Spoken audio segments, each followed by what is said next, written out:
Hello students, आप देख रहे हैं YouTube channel lectures with Manoj Verma. मैं मनोज वर्मा लेकर आया हूं आपके लिए क्लास 12th की फ़िज़िक्स। और क्लास 12th की फ़िज़िक्स में हम बात कर रहे हैं अपने चैप्टर वैद्युत विभव एवं धारिता की। उसमें हमने बहुत सारे टॉपिक्स कवर कर लिए हैं। आज हम जो है टॉपिक्स कवर करने वाले हैं वैद्युत द्विध्रुव की स्थितिज ऊर्जा, और दूसरा जो हम पढ़ेंगे वैद्युत धारिता के बारे में आज हम पढ़ने वाले हैं। तो इस वीडियो को समझने के लिए आप लोगों को हमारे YouTube चैनल पर पड़ी हुई पुरानी वीडियोस देखनी पड़ेंगी, तभी आपको चीज़ें ज़्यादा से ज़्यादा समझ में आएंगी। इसलिए पुरानी वीडियो को साथ के साथ देखते रहें। तो शुरू करते हैं आज की वीडियो। तो आज हम ज्ञात करने वाले हैं वैद्युत क्षेत्र में वैद्युत द्विध्रुव की स्थितिज ऊर्जा। तो वैद्युत द्विध्रुव की जो स्थितिज ऊर्जा है उस कार्य के बराबर होती है जो कार्य हमें वैद्युत द्विध्रुव को अनंत से वैद्युत क्षेत्र के भीतर तक लाने में करना पड़ता है। कहने का मतलब ये है, अगर मैं एक वैद्युत क्षेत्र E लूँ, एक वैद्युत क्षेत्र E लूँ और इसमें मैं मानूँ कि एक हमारा वैद्युत द्विध्रुव है, वैद्युत द्विध्रुव है AB, ये जो है -Q तथा +Q आवेशों से मिलकर बना होगा। इसके बीच की जो डिस्टेंस की हम बात करेंगे वो क्या होगी, 2L होगी। अब ये द्विध्रुव हमारा इस वैद्युत क्षेत्र में न होकर कहाँ रखा हुआ है, इनफाइनाइट पे रखा हुआ है। कहने का मतलब यहाँ रखा हुआ है। यहाँ से हम इस वैद्युत द्विध्रुव को इनफाइनाइट से लेकर के आ रहे हैं और कहाँ तक ला रहे हैं, वैद्युत क्षेत्र के भीतर ला रहे हैं। तो जब किसी वैद्युत द्विध्रुव को अनंत से वैद्युत क्षेत्र के भीतर किसी बिंदु तक लाया जाता है तो उस बिंदु तक लाने में जो हमें कार्य करना पड़ेगा वही कार्य क्या कहलाएगा, वैद्युत क्षेत्र में वैद्युत द्विध्रुव की स्थितिज ऊर्जा कहलाएगा। अब हम देखते हैं कि इस पर ये जो बल +Q आवेश है, इस वैद्युत क्षेत्र के कारण +Q आवेश पर एक फोर्स अप्लाइड होगा, F = QE, ये इस डायरेक्शन में अप्लाइड होगा। और यहाँ पर ये -Q आवेश पर जो फोर्स अप्लाइड होगा वो F = QE इस डायरेक्शन में अप्लाइड होगा। अब हम इस द्विध्रुव को कहाँ से, इनफाइनाइट से वैद्युत क्षेत्र के भीतर E तक ला रहे हैं। तो इस क्षेत्र द्वारा इस जो वैद्युत द्विध्रुव होगा इस पर हमें क्या करना है कि इसके पॉजिटिव चार्ज पर क्या होगा, +Q F = QE force applied होगा, क्षेत्र की डायरेक्शन में होगा। और ये -Q आवेश पर जो फोर्स अप्लाइड होगा वो क्षेत्र के विपरीत डायरेक्शन में होगा। अब हम यहाँ देखते हैं कि ये जो हमारा +Q आवेश है ये -Q आवेश से 2L डिस्टेंस कम तय कर रहा है, यानी ज़्यादा अतिरिक्त डिस्टेंस यानी एक्स्ट्रा डिस्टेंस जो है किसे तय करनी पड़ रही है, -Q आवेश जो है +Q आवेश से कितनी अधिक दूरी तय कर रहा है, 2L दूरी अधिक तय कर रहा है। तो इसी दूरी को तय करने में जो कार्य किया जाएगा वैद्युत क्षेत्र के अगेंस्ट, वही क्या कहलाएगा, हमारा उस द्विध्रुव की स्थितिज ऊर्जा कहलाएगा। मैं मान लूँगा माना एक वैद्युत द्विध्रुव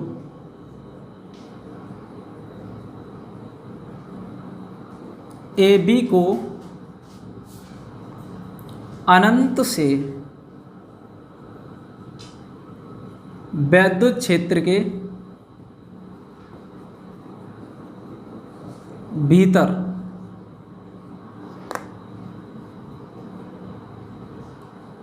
लाया जाता है। इस स्थिति में +Q आवेश पर एक बल F = QE क्षेत्र की दिशा में तथा -Q आवेश पर एक बल F बराबर माइनस क्यू ई क्षेत्र की विपरीत दिशा में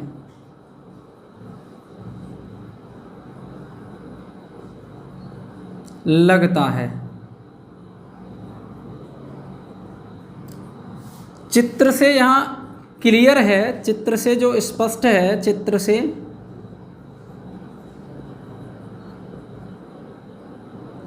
कि माइनस क्यू आवेश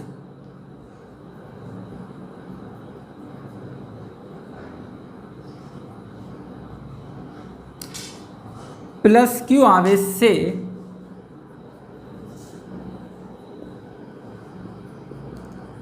टू एल दूरी अधिक तय करता है।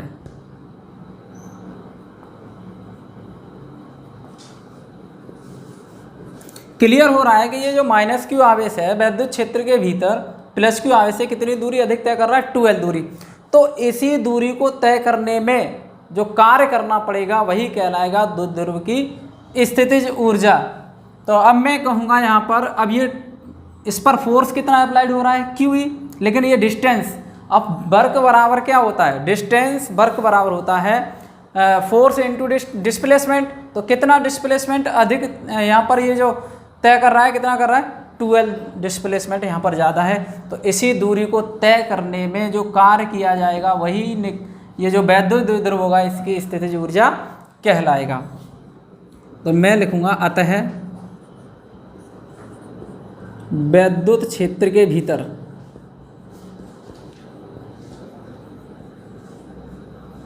द्विध्रुव की स्थितिज ऊर्जा, ये जो U नॉट होगी उस कार्य के बराबर होगी, कार्य बराबर U नॉट उस कार्य के बराबर होगी जो इस Q आवेश द्वारा माइनस Q आवेश द्वारा 2l दूरी तय करने में करना पड़ेगा। तो कार्य कितना करना पड़ रहा है, Q करना पड़ रहा है, दूरी कितनी कर रहे हैं, तो मैं लिखूँगा बल इतना अप्लाई हो रहा है, बल कितना हो रहा है, क्यू ई इंटू डिस्टेंस कितना डिस्प्लेसमेंट हो रहा है अधिक, अतिरिक्त दूरी, या मैं एक्स्ट्रा डिस्प्लेसमेंट भी कह सकता हूँ इसे। तो यू नॉट बराबर क्यू ई इंटू 2l। यहाँ पर डिस्प्लेसमेंट जो हो रहा है किसके अगेंस्ट हो रहा है, वैद्युत क्षेत्र के अगेंस्ट हो रहा है, यानी माइनस क्यू आवेश जो है इसके वैद्युत क्षेत्र की डायरेक्शन के विपरीत जो है लग रहा है, यहाँ पर जो फोर्स लग रहा है। तो यहाँ पर 2l कैसा लेंगे हम, नेगेटिव लेंगे, क्षेत्र की विपरीत दिशा में विस्थापित हो रहा है। तो यू नॉट बराबर हो जाएगा हमारा minus q into 2l into e. कहने का मतलब यू नॉट बराबर क्यू इंटू 2l को मैं जानता हूँ p बोलते हैं, माइनस p, चूँकि q इंटू 2l बराबर p होता है द्विध्रुव का आघूर्ण, द्विध्रुव का आघूर्ण।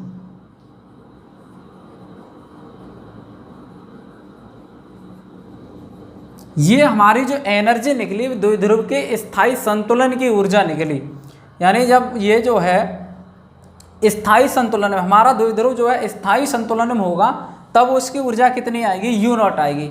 अब हम क्या करेंगे, इसको द्विध्रुव को थीटा यानी क्षेत्र की दिशा से थीटा एंगल घुमाएंगे, तब कितना कार्य करना पड़ेगा, तो वो जो कार्य करना पड़ेगा प्लस ये ऊर्जा वो द्विध्रुव की थीटा कोण घुमाने में जो वैद्युत द्विध्रुव की स्थितिज ऊर्जा हमें प्राप्त होगी। अब हम फाइंड करेंगे, अभी हम तो इस क्षेत्र की दिशा में ला रहे थे, अब हम द्विध्रुव को क्षेत्र की दिशा से कितना एंगल घुमाएंगे, थीटा कोण घुमाएंगे, तब हम कार्य निकालेंगे। स्क्रीनशॉट लीजिए, फिर आगे बढ़ते हैं।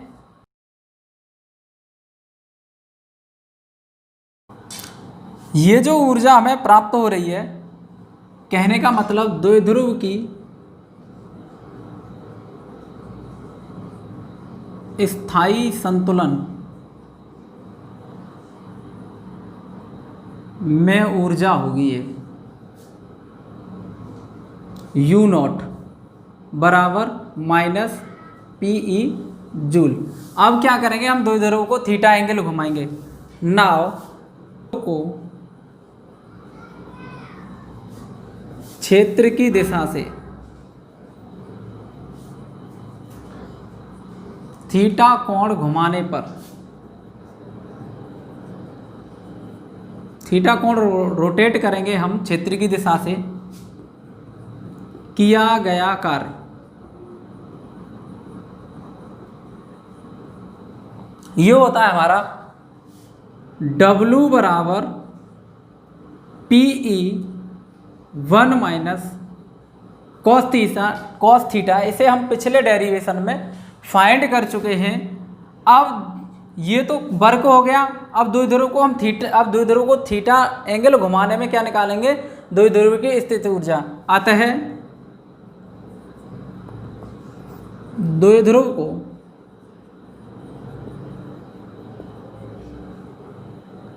थीटा कोण घुमाने पर, थीटा कोण घुमाने पर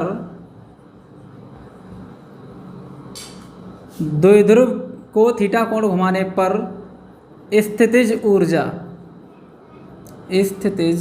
ऊर्जा ये यू थीटा से मैं डिनोट करूंगा, यू थीटा बराबर, अब इसे थीटा कोण घुमाएंगे तो हमें ज़्यादा एनर्जी प्राप्त होगी इस कार्य कर, यानी ये जो कार्य किया जाएगा, ये जो थीटा कोण घुमाने में कार्य कितना करना पड़ेगा ये तो हाँ, यानी इतनी ऊर्जा जितना हमें कार्य करना पड़ेगा इतनी ऊर्जा जो है द्विध्रुव की बढ़ जाएगी। पहले कितनी थी, यू नॉट थी और बढ़ कितनी गई, थीटा बढ़ गई, डब्लू बढ़ गई, यू नॉट प्लस डब्लू बढ़ गई। तो अब यू थीटा बराबर कितनी हो गई, यू नॉट की वैल्यू माइनस PE और ये plus PE 1 minus cos theta. कहने का मतलब u theta is equal to minus PE plus अंदर मल्टीप्लाई कर दूंगा PE minus PE cos theta. PE से PE cancel out, u theta बराबर minus PE cos theta joule. इतनी एनर्जी जो है, यानी वैद्युत द्विध्रुव को हम अगर किसी वैद्युत द्विध्रुव को क्षेत्र की दिशा से थीटा एंगल घुमाएं तब जो है द्विध्रुव की जो स्थितिज ऊर्जा होगी वो कितनी होगी, यू थीटा बराबर माइनस PE कॉस थीटा। अगर हमसे यहाँ से पूछे कि द्विध्रुव के स्थायी संतुलन में ऊर्जा कितनी होगी, तो द्विध्रुव के स्थायी संतुलन में ऊर्जा होती है यू नॉट बराबर माइनस PE। अस्थायी संतुलन की बात करेगा तो हम थीटा की जगह क्या लगा देंगे, 180 डिग्री लगा देंगे।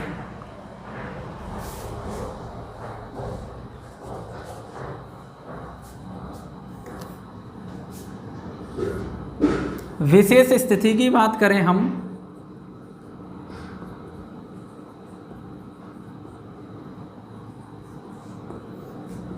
में पहली कंडीशन ये होगी जब थीटा का मान 0 अंश होगा तब द्विध्रुव अपनी स्थायी संतुलन में होगा, तब द्विध्रुव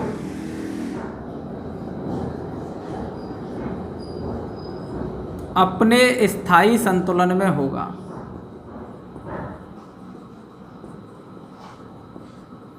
और इस स्थिति में जो द्विध्रुव की ऊर्जा होगी यू नॉट बराबर माइनस PE कॉस थीटा है और कॉस 0 की वैल्यू हम जानते हैं 1 होती है, तो यू नॉट बराबर माइनस PE जूल हो जाएगी। सेकंड कंडीशन, जब थीटा की वैल्यू 180 डिग्री कर दी जाएगी, जब थीटा की वैल्यू 180 डिग्री कर दी जाएगी, इम्प्लाइज दैट कॉस 180 की वैल्यू कितनी हो जाएगी, -1 हो जाएगी। अब मैं ये जो कंडीशन होगी द्विध्रुव के स्थायी संतुलन की कंडीशन होगी, तब द्विध्रुव अपने या द्विध्रुव की अस्थायी संतुलन की स्थिति होगी।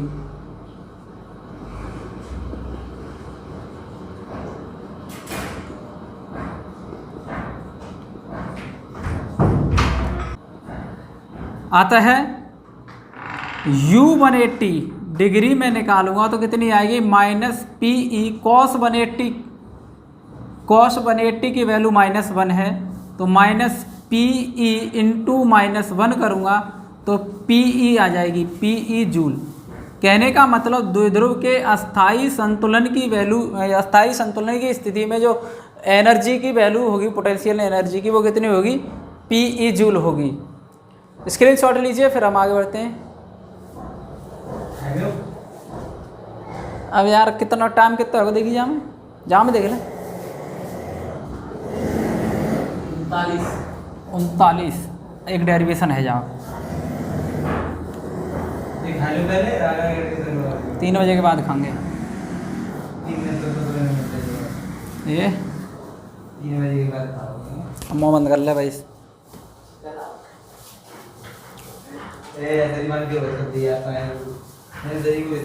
भैया शांत, सही शांत है भैया, शांत है। अब हम अपना अगला टॉपिक स्टार्ट करते हैं। अगला टॉपिक जो है हमारा वो है वैद्युत धारिता। अगला जो टॉपिक है वो है हमारा वैद्युत धारिता।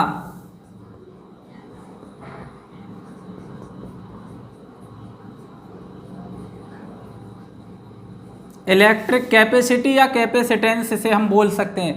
धारिता मतलब किसी भी चीज को धारण करने की क्षमता, कितनी हमारी क्षमता है। धारिता का मतलब हम वॉल्यूम भी कह सकते हैं, कोई अपने आयतन में यानी अपने आप में कितनी चीज भर सकता है, उसी को क्या कहेंगे हम, धारिता कहेंगे। आप अपने कहने का मतलब मैं एक कमरा लूं और कमरे में कोई भी सामान कितना भर सकता हूं तो उसकी क्या हो जाएगी, धारिता हो जाएगी।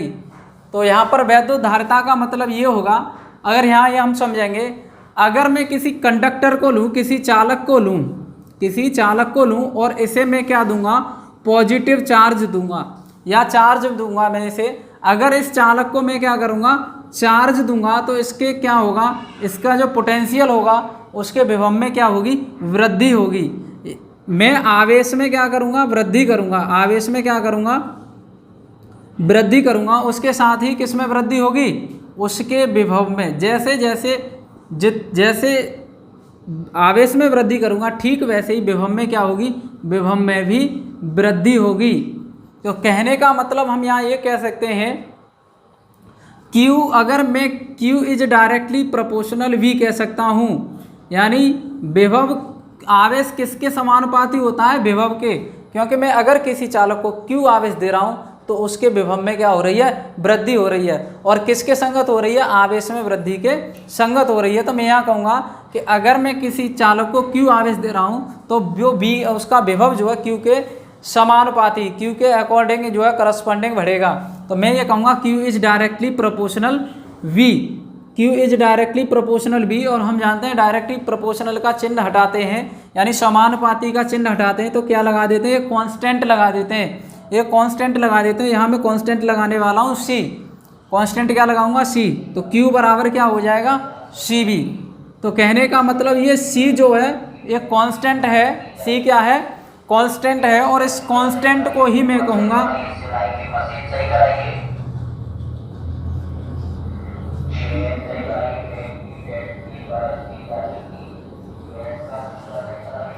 हाँ, ये जो नियतांक होगा चालक का, ये जो नियतांक है वही चालक की क्या कहलाएगा, धारिता कहलाएगा।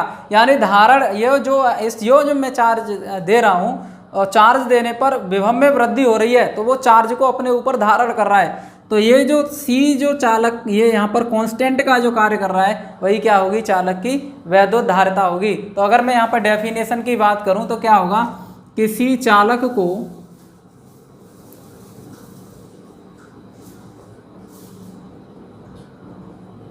दिए गए आवेश Q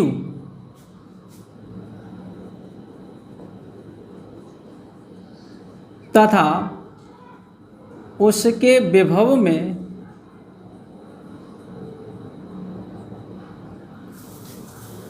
होने वाली वृद्धि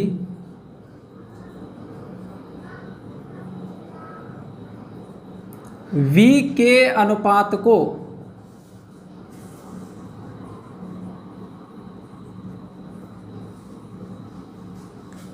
उस चालक की धारिता कहते हैं। उस चालक की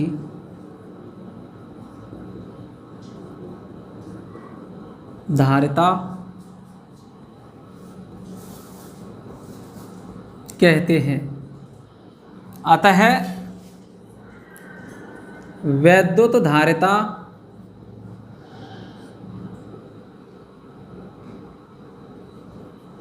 यहाँ वैद्युत धारिता को हम C से रिप्रेजेंट कर रहे हैं, तो C बराबर Q/V। अब मैं यहाँ पर Q के अगर यूनिट की बात करूँ तो आवेश का मात्रक क्या होता है, कूलम होता है, और विभव का मात्रक क्या होता है, वोल्ट होता है। तो जो धारिता का मात्रक हो जाएगा कूलम प्रति वोल्ट हो जाएगा। और इसकी SI यूनिट जो होती है, मैं SI यूनिट की बात करूं, SI यूनिट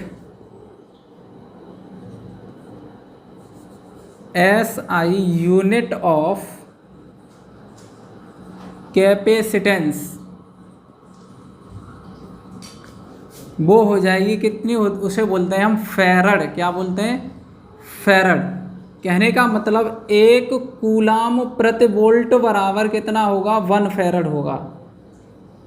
1 कूलम प्रति वोल्ट कितने फैरड के बराबर होगा, 1 फैरड के बराबर होगा। और मैं ये कहूँ अब 1 माइक्रो फैरड, इसे क्या बोलूँगा मैं, इसे माइक्रो बोलूँगा। 1 माइक्रो फैरड बराबर हो जाएगा 10⁻⁻6 फैरड।